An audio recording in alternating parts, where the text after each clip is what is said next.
యవనస్తులు చేసే తప్పు ఏంటి తెలుసా? యవన కాలంలో నేను ఎవరిని పెళ్లి చేసుకుంటానా అని ప్రేమిస్తారంట. ముఖ్యంగా అమ్మాయిలు చేసే పొరపాటు అదే అంట. అబ్బాయిలు కాదు, అమ్మాయిలు చేసే పొరపాటు. నేను ఎవరిని పెళ్లి చేసుకుంటానా అని ప్రేమ అన్న పేరుతో జీవితాన్ని పాడు చేసుకుంటారు.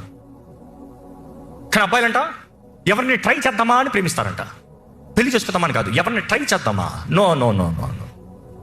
హోలీ మ్యాట్రిమోనీ, హోలీ మ్యాట్రిమోనీ, పరిశుద్ధమైన వివాహం కాకపోతే మీరు ఇది నమ్ముతారో నమ్మరో కానీ sexual relationship has a very strong roots and depth of a person's life. Mark my words. Sexual relationship has a very deep and strong profound meaning for life.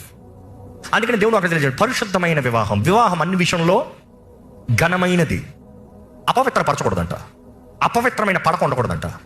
So నువ్వు ఎవరు వివాహం చేసుకుంటున్నావు ఆ విషయంలో కూడా చాలా జాగ్రత్తగా ఉండాలి. దేవుడు వాటిలో చూసినప్పుడు పరిశుద్ధ వివాహం ఎలాగ పరిశుద్ధ, వారు ఇరువురు ఏక శరీరం అవుతారంట. ఎలాగ ఏక శరీరం అవుతారు?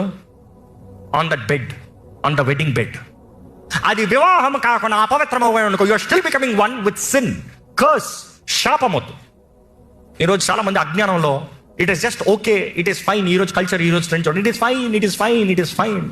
డిప్రెషన్, యాంగ్జైటీ, డిజార్డర్, శాపము, తెలియని అపవాది అధికారము, అపవాది స్థాని బలాన్ని తీసుకుంటూ యవన కాలం నుండి జీవితాన్ని నాశనం చేసుకుని వెళ్ళిపోతున్నారు. ఇప్పటికీ ఆ రీతికి ఎవరైనా జీవితాన్ని పాడు చేసుకున్న వారు కూడా ఉంటే నా స్వరము మీకు వినబడుతుందంటే దేవుని పాదాలు పట్టుకోండి, దేవుని పాదాలు పట్టుకోండి, పశ్చాత్తాప పడండి, పాపాన్ని విడిచిపెట్టండి.